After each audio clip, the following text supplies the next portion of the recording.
We will go ahead and continue our media availabilities for today. We're now joined by Kyle Busch, driver of the number 8 Cheddar Scratch Kitchen Chevrolet for Richard Childress Racing.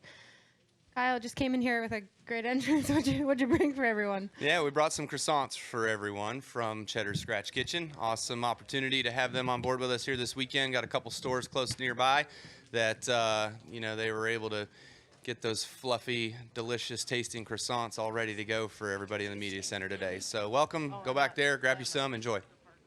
Awesome. We'll go ahead and open it up for questions. If you have a question, please raise your hand and we will bring a microphone over to you. Who would like to start? Start over here to the right and then down to Bob. Hey, Kyle, no two completely different type of cars. Of course, track's a little different, but did you learn anything Thursday night at Bulls Gap that will apply here at all this weekend? No, not really. Just, I guess, getting the gist of getting back on dirt and kind of feeling the sliding around, the nature of how to get cars to go on dirt, but completely different applications with the race cars and the way the vehicles are and how heavy they are, the tires they are, the way they're built, everything like that. So just fun, just to kind of get over there, do something different. Enjoy the dirt racing stuff, whether it's the micros or the dirt late models, and always try to get my hands behind one as much as I can. But really that was the first time I've done it in 2 years since being here at Bristol Dirt, in Davenport's car. So I don't get a chance a whole lot. We'll come down here to Bob. Bob Pockers, Fox Sports. I had two. The first is NASCAR announced some changes to the appeals, what the appeals committee can decide on an appeal, and they also say they're going to start showing parts and pieces again that are taken. Do you think that will help at all with any transparency? No, I don't believe so. I'm actually kind of surprised on the whole Denny deal. I feel like a lot of that is he did a really, really good job of explaining it. I listened to his podcast of this week, and I mean, I've been through some of those appeals before, and you think you've done a good job selling your case, and they actually kind of back down on the other side, and so you think you've got a really good shot of getting something reversed or overturned, and then it just completely sideswipes you that it doesn't happen that way. So I have no clue how that is a penalty when in the rule book. If you basically get into somebody or wreck somebody, then it can be a penalty of any sort that they want to enforce on you or infringe on you. So at the Clash, how come Joey Logano wasn't penalized for wiping me out? You know what I mean? Like every chance somebody crashes from somebody else from car contact, it can be a penalty, it can be a fine, it can be whatever. So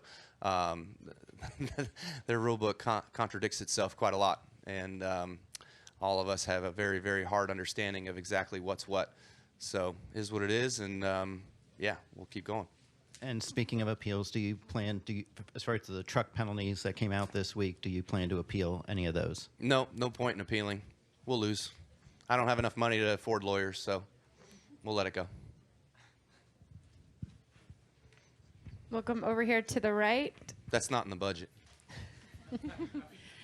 Even Kyle, Jasmine Sharp with the podium finish. So what's the dynamic been for you working with your crew chief, Randall Burnett, as you work towards building on the success of your California win? Yeah, no, I mean, working with Randall's been super good. We've had a great relationship thus far, and just the communication styles and his background, my background, being from similar demographics, if you will, racing the short tracks, late model ranks, things like that. So we do understand each other a lot.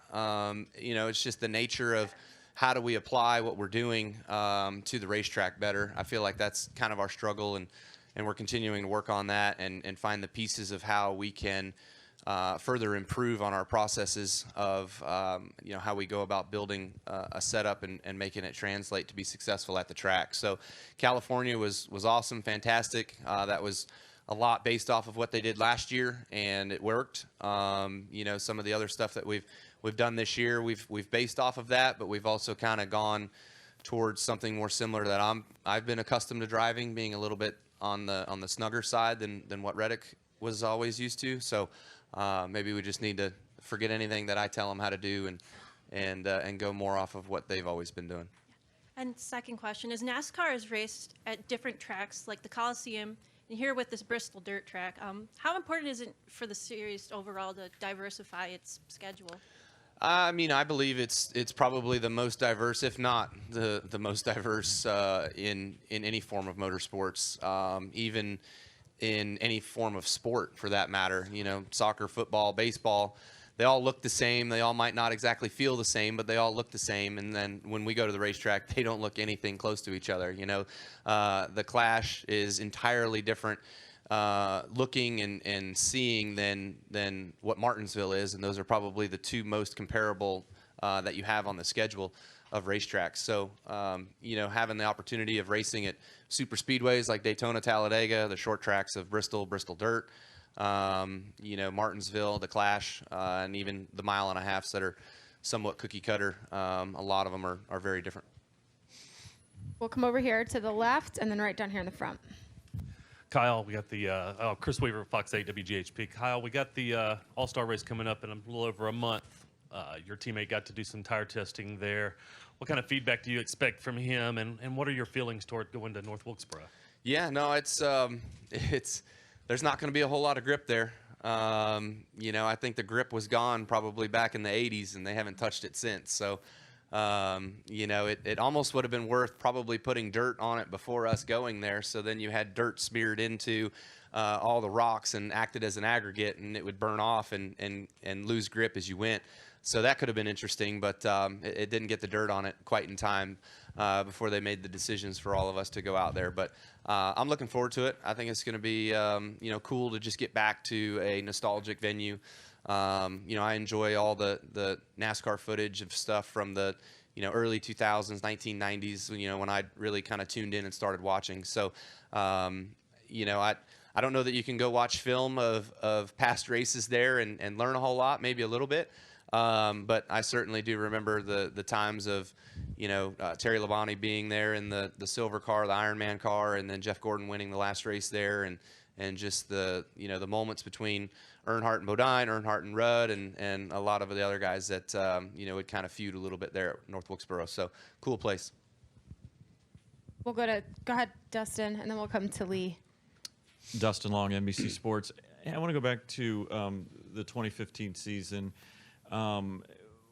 When you see somebody in your car as you're rehabilitating, how does that impact you in the sense of seeing somebody in the car, but also seeing the sport continue on? And I think you'd missed one race before then, but for the most part, look, there was a race. Kyle Busch was going to be in the race, and to go what was that experience like, and how did that impact you once you were able to return to the car? Yeah, to me, you know, there's two ways, probably more, that you could go about it, but the two that I think about is just it shows you how small you are of a piece in this sport, that it'll be there with or without you, and that was always Bill France Sr.'s line, I believe, years ago, right? That the show will go on, and we don't need you, you need us. But then the second nature to that is, you know, when you're on the sidelines, injured, whatever it might be, and you see your race car going out there, you know, you miss it. You miss being in there, and that, I think, goes to show your, you know, your drive and your determination, your passion, your fire, your desire, everything for what your passion is in being a race car driver and being here in this sport. So it gave me a new recognition to, you know, could I retire and just walk away in the 2015 season and just be done and not worry about coming back? And, you know, you kind of think through some of those, and then you go through a couple of weekends of watching the car go around the racetrack without you in it, and you're like, no, I don't like this. I don't think I could do that, you know? So you want to get back out there, and I think that kind of relights the fire. So it was good to have that for me. And secondly, it kind of related to what Bob was asking, but in terms of the rulings, and as you note, how the rule book kind of differs from each other, some of the different rules kind of conflict. Do you need clarification from NASCAR? Is that something you seek?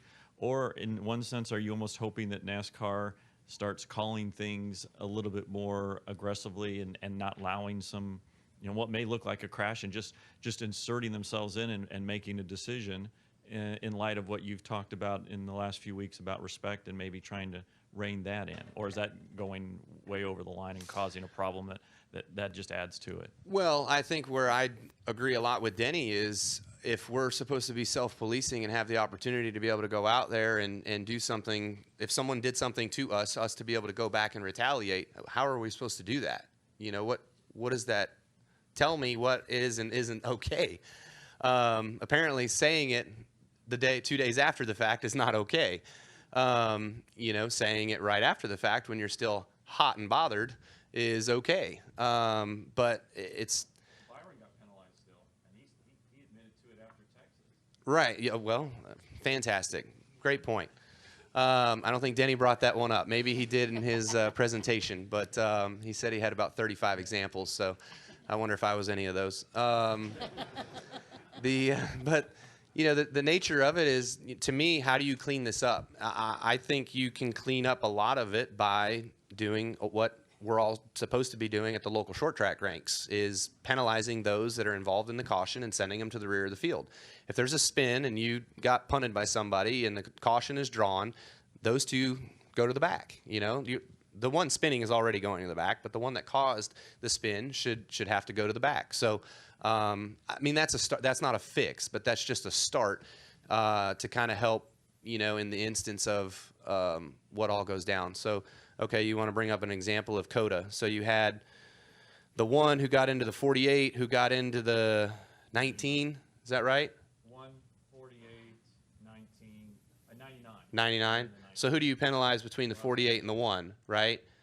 All of them. Anybody that's involved in the caution, go to the back. That's how we do it with the kids racing at 7 years old. So if we can teach 7 and 8 year olds that that's not the way you're supposed to do it and you need to race clean, then surely we should be able to teach 37 to, I guess it's 19. You start at 19. So 18, 19 year olders to Harvick's 46, 47. So we should be able to figure it out. Thank you. Go ahead, Lee. I don't know that I answered anything, so you're welcome. Kyle, did you see any improvements at Richmond with the short track package that you think will help at Martinsville? So far with the lower downforce package, I have been loose. So we have not figured out how to get my back end in the racetrack the way I need it to be. So that is definitely been our struggle. And so I don't see the same struggle from some of the other guys. They've been able to figure it out a lot better than we have. So they've been faster. But as far as the aero deficiencies that you see trailing other cars, yes, it's better on a 1 to 10 scale. If we were a 7 bad before, I think we're still probably a 5. You know, the Xfinity cars, when I ran the Xfinity car at Phoenix, you know, I would say that it had a 1, 1.5, maybe a 2 at the worst moments of aero deficiency following people. So the way we used to do things is better than the next gen way of doing things. We're going to go right here in the front, then to Mark in the back, Reed, and then finish up with Chris up in the press box. Kyle Ben White with Fayetteville Observer. I want to go a little bit of a history question here, talking about the 600 at Charlotte. Okay, 40 years ago, of course, we raced in the daytime. Drivers had relief drivers, had their tongue sticking out. A long, long day. Okay, I realize the cars are different now. Mm-hmm. We race at night.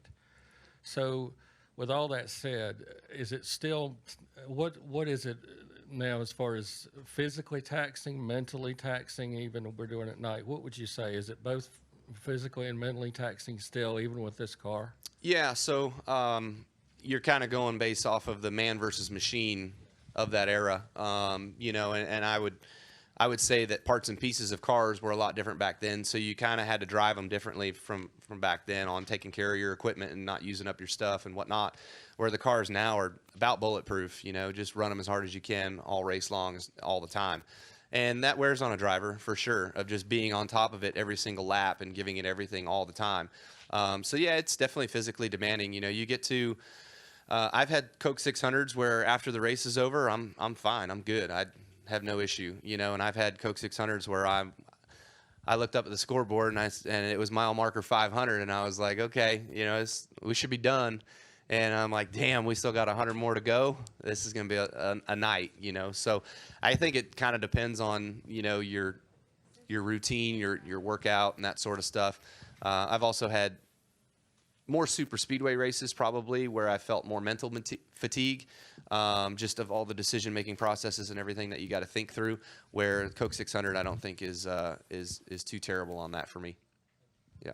Going back to Mark. Mark Carroll, PRN.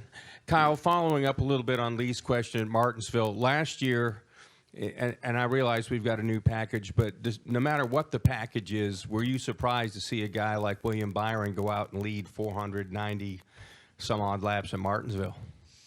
Yeah, I mean, you would think at least coming to pit road and having a stumble on pit road or something like that would kind of shuffle up the order at least once, maybe twice during a race, but it didn't really do that. So, yeah, I mean, you are kind of surprised by that. We had a little bit of that with the old car too. You know, Truex, myself, at the Coke 600, actually, we led how many laps of that? 300 and something of that race.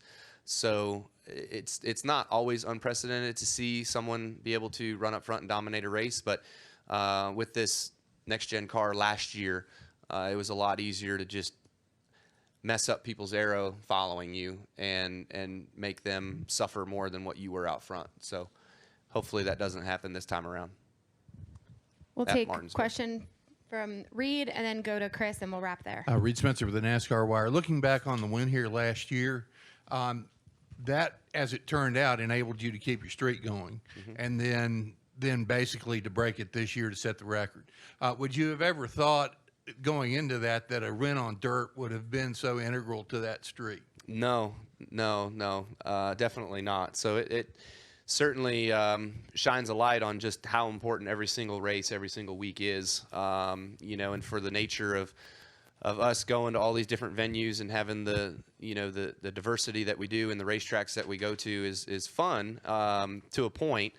You know, I think this was a little bit more gimmicky, nostalgic, like just not a true racetrack that we've been accustomed to going to, and I don't know that we're really capturing the Cup Series allure here just with these cars, right? Like dirt cars are dirt cars. They're fun on dirt. Like you can drive them way differently. You can drive them harder and whatnot, but these things here, you're always on the ragged. You are literally trying to not spin out when you're going around there on the racetrack. So how do you make a pass when you're already past the limit of spinning out? You know, it's tough. And so it just makes it for a tough race, you know, makes it for a little bit of track position race, no different than anything else that we really do. But that dirt race last year was certainly significant to my years of winning races and capitalizing on that when we did. Lucky for us. And we'll wrap up with Chris in the press box. Go ahead, Chris. Chandler Smith said earlier this week on a podcast that he has the utmost respect for you and still wants to talk to you about what happened at Phoenix. Do you have any interest in talking to Chandler, or you've already moved on? I've pretty much already moved on. I think it'll come in due time. But if you had the utmost respect for someone, you wouldn't race them the way I got raced. So I'll leave it at that. All right. That's it, Kyle. Cool. Thank you. We appreciate your time. Good luck this weekend.